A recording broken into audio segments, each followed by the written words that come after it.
Good morning, everyone. Welcome back to me, Laura Myles, for number 4 of the 5-part series. Apologies if you can hear any weird sounds going on, some work going on next door. Hopefully, you'll still be able to hear me. So today, we're going to be looking at how to fill holes and cracks successfully.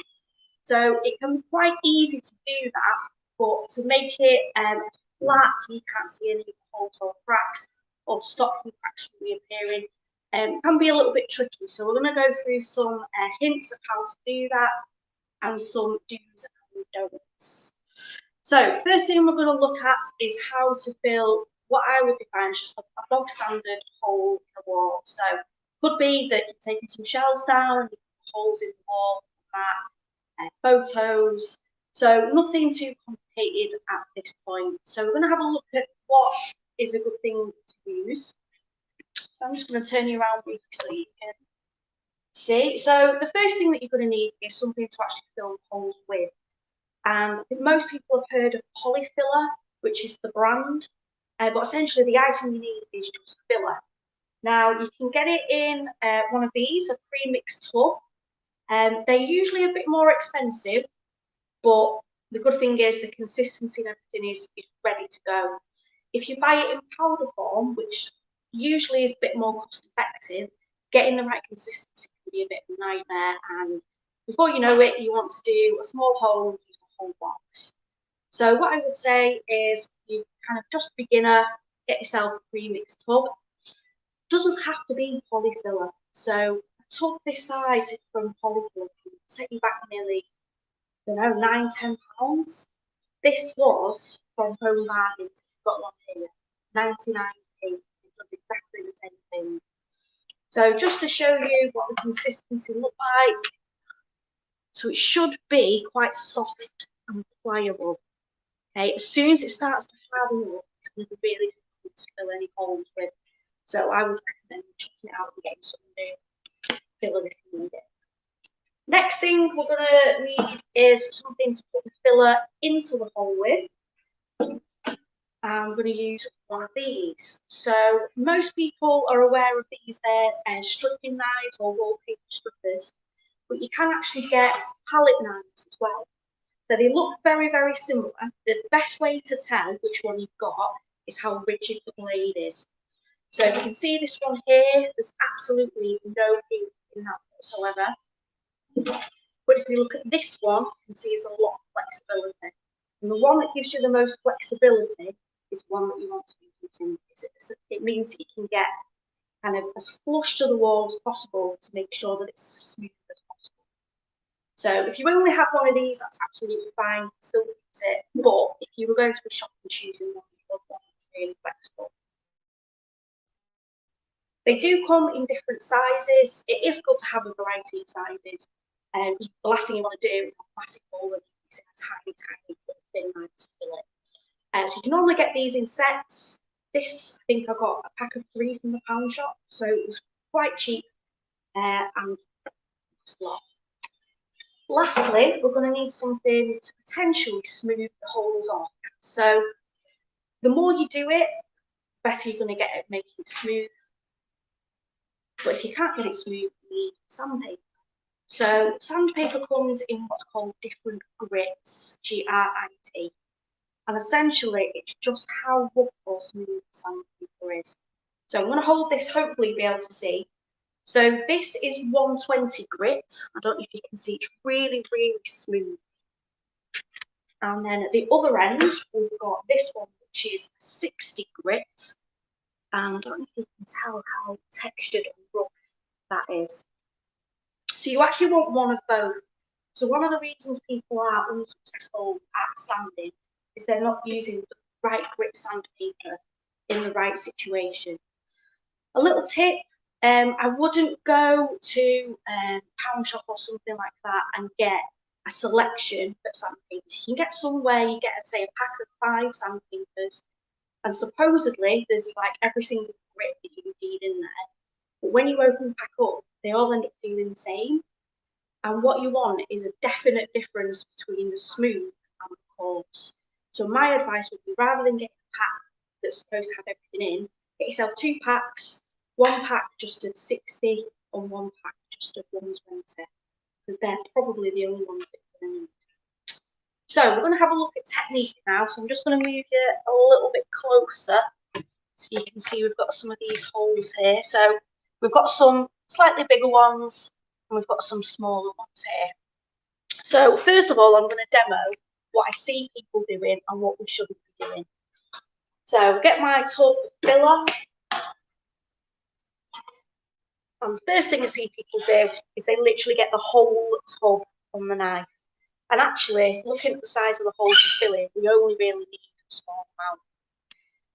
The second thing is I see people spending ages and ages trying to do every tiny last detail of the hole. And actually, they end up either taking all the filler out or it's worse than it to begin with. So the technique that we're going to use is, first of all, I'm going to get just a small bit on the corner.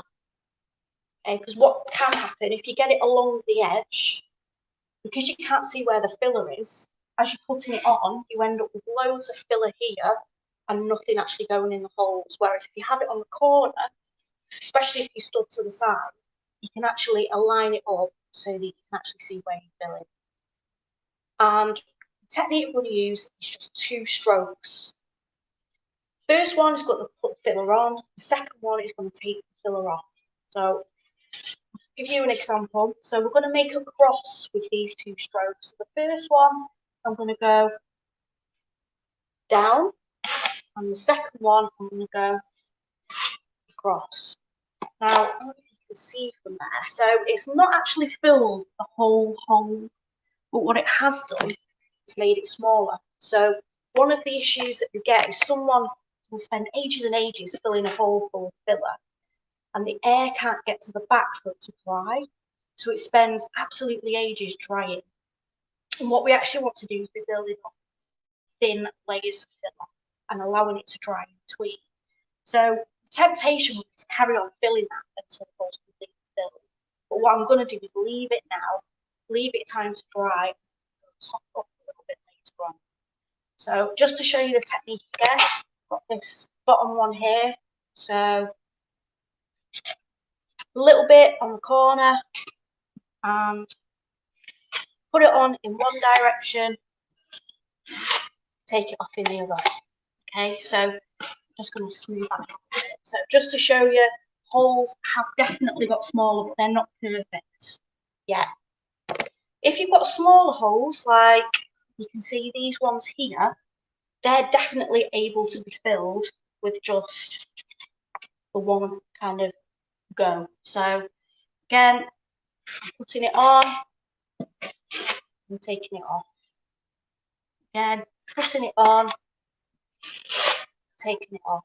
And what's really easy with the flexibility of the blade is I can actually get my blade as close to flat as possible. I don't know if you can actually see from there. But the blade is almost as flat as the wall. If I use the other one, the rigid one, I can only be at that angle, which is away from the wall, which means that it's going to be more difficult to get it flat. I hope that makes sense. We've also got some other holes here. So I think we've got this one here. So this started off the same size as the original holes, but I've already started to fill these in. So what I'm going to do now is actually top them up. What I'm going to do first, however, is give them sand, because they're not smooth at the moment. What I don't want to do is be adding more roughness to it, if that makes sense. So this is quite a rough texture at the moment, so I'm actually going to use the coarse sandpaper. So coarse was the really rough textured one, and it's the lowest number. So this is a 60 grit. And technique for sanding, I see a lot of people doing this. Now, there might be some people watching thinking, what's wrong with that? Basically, what happens if you keep it in the same position, eventually you're going to get a slight bow in the wall. And although you might not be able to see it straight away, when you come to paint over it, you will actually see the wall is straight. So what we want to do is actually do in a circular motion. So I don't know if you've heard of an orbital sander. So it's an electric sander, and the motion is in a circular direction. And what it does is it puts all of the pressure in the centre of the circle, but it blends in with the wall around it, so you actually get a much better finish. So I'm just going to give these a sand here.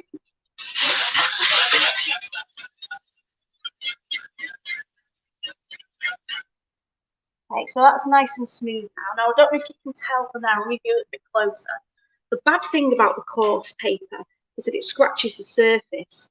And if we were to actually paint over that now, those scratches are going to show through.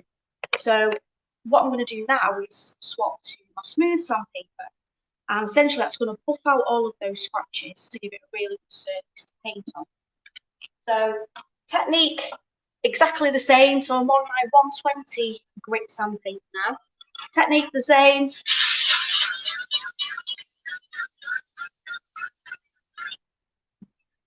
And that just finished it off. So I actually call this my finishing sandpaper. So in theory, we should always be using this before we're actually ready to paint. So what I'm going to do now is top these two up, and I'm hoping that I should be able to actually get these completely covered now. The only difference now is that the hole is actually at the top. So I'm still going to do my cross, but I'm going to do it in the opposite direction so that it actually fills the hole. So I'll show you what I mean. So I've got my filler, a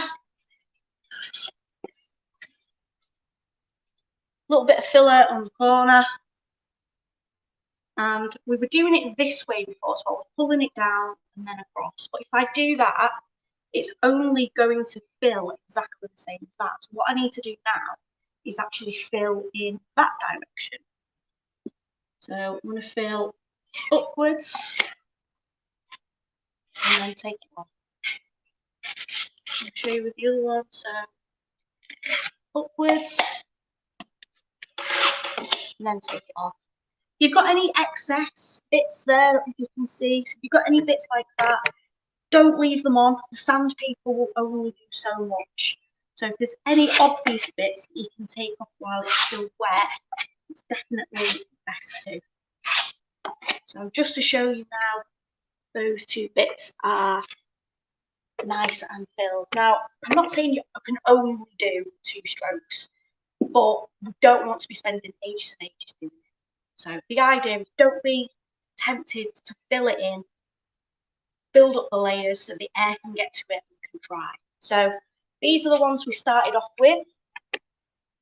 These ones here. At the end, I'm going to go and see if they're dry, just so you can kind of see the time scale, how long it takes. So filler is great for holes that are, what's the word I'm looking for? If there's no movement. So if it's just a nice clean hole and there's no movement at all. If you've got any cracks or holes that have either been caused by movement or have got some sort of movement in them, as soon as the filler dries, because it dries quite hard, the crack is just going to appear. So we need to use something that's called flexible filler. And some people get a bit confused at this point because they use the term sealant. And sealant is very, very different to the flexible filler we're going to use. So the flexible filler we're going to use is called caulk, C-A-U-L-K. And when it dries, it almost dries with a bit of a wobbly texture. So if there's any movement at all, it's less likely to break. So the most common place that you would put it is between, you're going up the stairs, so between the wall and the skirting. You imagine every time you go up or down the stairs, you get a little bit of movement. If you were to fill those holes with filler, so it dries hard, it's just going to continue to crack. If we fill it with caulk, that rubbery sort of consistency is going to allow some movement.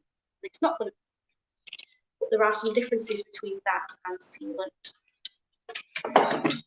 So sealant is waterproof and it's usually used between your bath and the tiles or in your kitchen, so between the kitchen worktop and the tiles.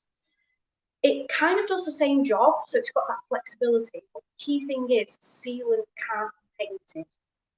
And I presume at some point you're going to want to paint between your wall and your skirt. So what we're going to use is, say, caulk. So cork comes in these cartridges like this. And you can see this is called Decorator's Flexible Filler. It's exactly the same as cork. Again, you don't need to spend a lot on it. You can go to places like Pallet and get flexible filler in there. There's nothing about it being better condition. It usually comes with a nozzle, which is what this is. A few things before you get started. You do need to cut the ends off the cartridge and the nozzle. So usually, this one's already been cut, but normally it has kind of like a full sort of finish on it. So the first thing we need to do is cut that off so that we can cut them out. So if you can see the table here, I'm just going to lower you a little bit. So people always struggle to get the actual lid off the cork. And I see all sorts of random things that happen. So they get their snap-off blade knife, which is the knife that looks like in the first section, and I see people kind of trying to whittle it off or cutting it like a saw. The best thing to do is have it on a flat surface and hold your blade.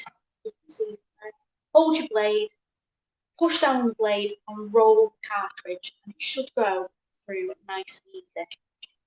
What you don't want to do, and I don't know if you can see, there's kind of a screw sort of cap option there. You don't want to cut too much of that off, because otherwise the nozzle won't be able to screw on.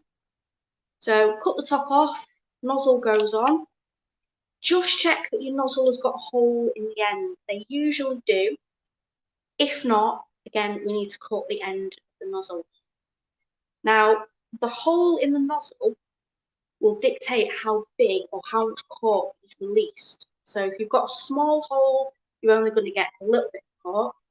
If you've got bigger holes, so if it's cut, say, down here, then you're going to get more cork. So you can kind of choose how much you choose to put in. If you had a massive pack, it would take you ages to use the smaller end. So I would actually put it a little bit further down. If it was only a small pack, this would be absolutely perfect, because what I don't want to do is have too much cork. So we get our cartridge, and to actually use it, we need to use, it's normally called a sealant gun. Sometimes it's called a corking gun, but they do exactly the same thing. So just to explain how it works, just move it a little bit. So to explain how it works, you've got this metal thing here, and this disc pushes the cork through the cartridge, and then it comes out through the nozzle. So the cartridge slots in here like this. So nozzle end goes in first, and then I'm going to use the trigger, which is going to push the plate across. And then you will find you'll get some resistance when it actually reaches the bottom. Okay, so I've got my resistance there. And the way that it works is, as I press the trigger, cork comes out. Now, because it's worked on a spring mechanism, even if I'm not continuing to press the trigger, the cork will continue to come out until I've released the pressure. So just to show you how it works, so there we go. So I'm not pressing the trigger, and you can see the cork is still coming out. So what you end up with is big snakes on the floor of cork. So to stop it from coming out, there's this little metal piece here. Give that a few presses, and that releases the tension on the spring. You can see it's now coming out. To take the cartridge out, you hold this metal piece in, pull this, cork then falls on the floor. So that's how you release your cork. So we're going to have a look at techniques of how to use the cork on that. I think I've messed the phone up. Just so you know how to hold it. So I'm going to bring you a little bit closer, this down a little bit so you can see. So between this piece of wood and the wall, there is a crack, and that's what we're going to fill with the cork. So, a few tips. The first thing is you want to be at a 45-degree angle to where you're filling in. So, I don't want to be at this angle. I don't know if you can tell from there actually. I don't want to be at this angle. You can see. Because what's going to happen is, as I'm dragging it along, the actual nozzle is going to get caught in the cork. It's not going to give us what's called a nice bead, which is basically the line of the cork. So I want to make sure that I'm 45-degree angle. So I'm at this angle here, and I want to try and keep that angle to the entire length that I'm actually corking. So this is a bit like patting your head and rubbing your tummy. You need to get the right speed as well as how much that you're pressing on the grip. So I'm just going to swap places just so that you can see. There we go. So what some people do is this. You can see my cork coming out there. So you actually end up with little bobs of cork rather than bead. You can see that actually. Basically, that means that we're not moving it quick enough and we're actually pressing it too hard. So what I'm going to do is press it less but move it quicker. This isn't going to plan. Look at the state of all my cork. Right, let's just take it off and have a quick look.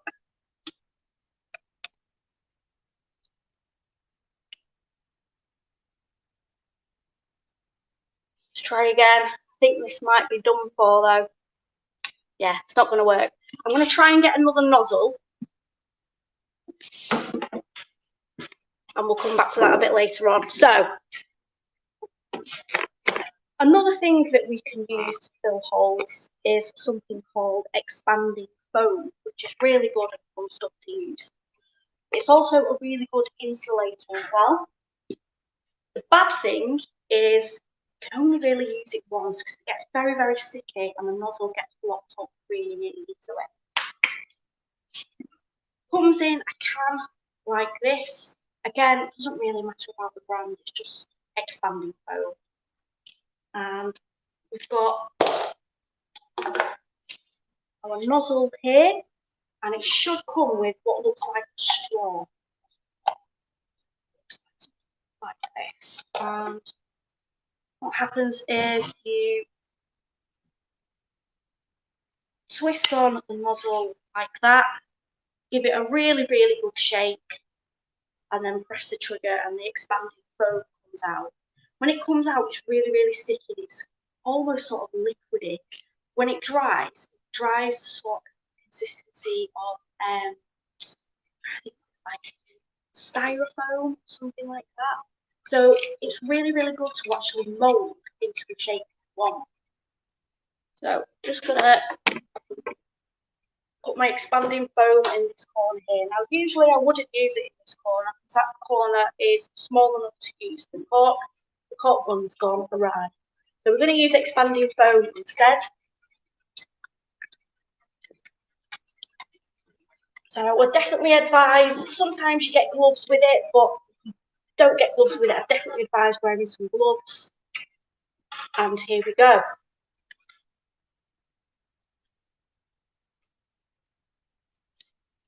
And my expanding foam isn't working. Yay! This is not going well today.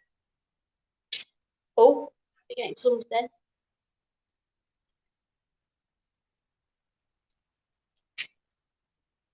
No, that's not. I feel like I'm on Jeremy Beadle today and I've been set up. So basically, yeah, you would spray it, it would come out in sort of liquid form, and then over time it would harden up.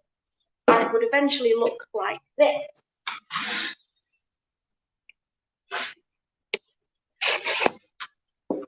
Perhaps I'm going to take you up there so you can see. So it looks like this, and you can see it's actually tried really, really hard. As I say, what it's molded into shape. So if I get my Stanley knife and if I take the blade all the way out and get it flush against the wall, I can almost cut it like a saw, so I can actually put it away.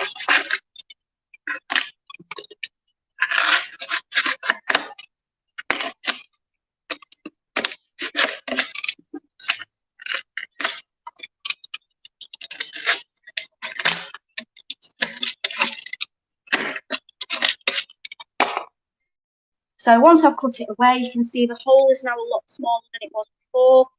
And then what I would do is just top it up with filler. As I say, it's a really good one because it's really good insulator as well. Right, I'm just going to see how I'm getting on with my nozzle.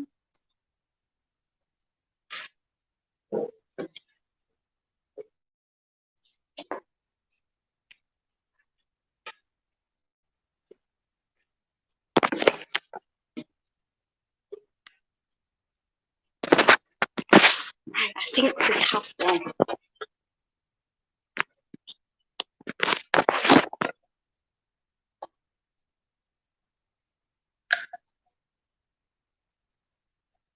Fingers crossed, everyone.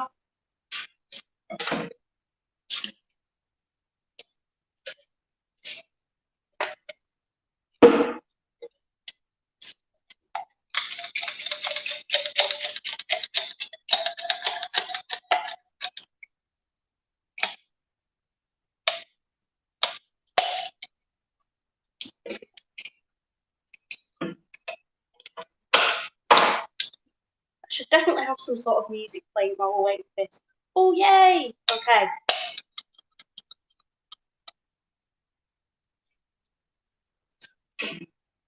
Right, so I'm just going to swap around so I can get a better view of this.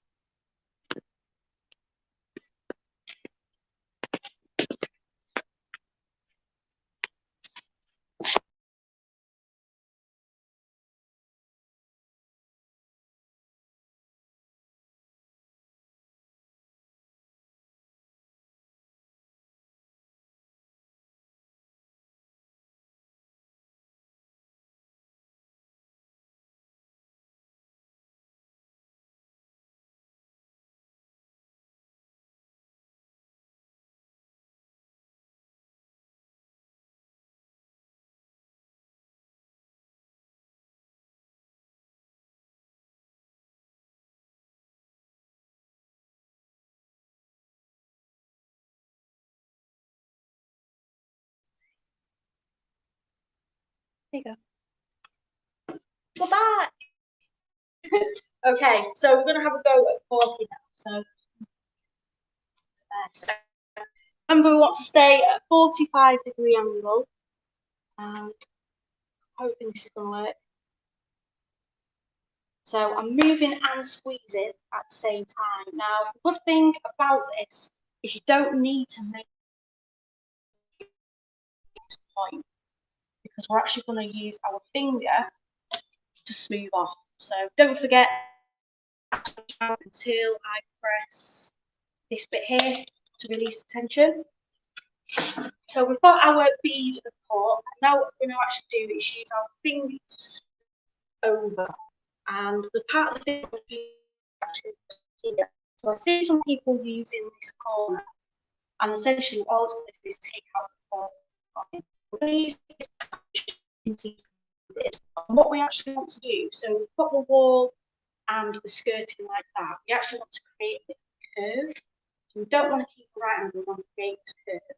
And the actual pad of the finger is what enables us to do that. So I'm not going to push really hard into the crack, so I'm literally just running my finger over the top.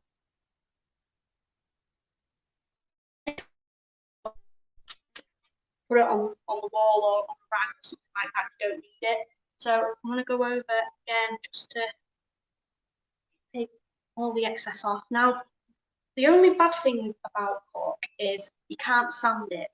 So if you're not happy with the finish that you've got, you need to be doing it while it's still wet.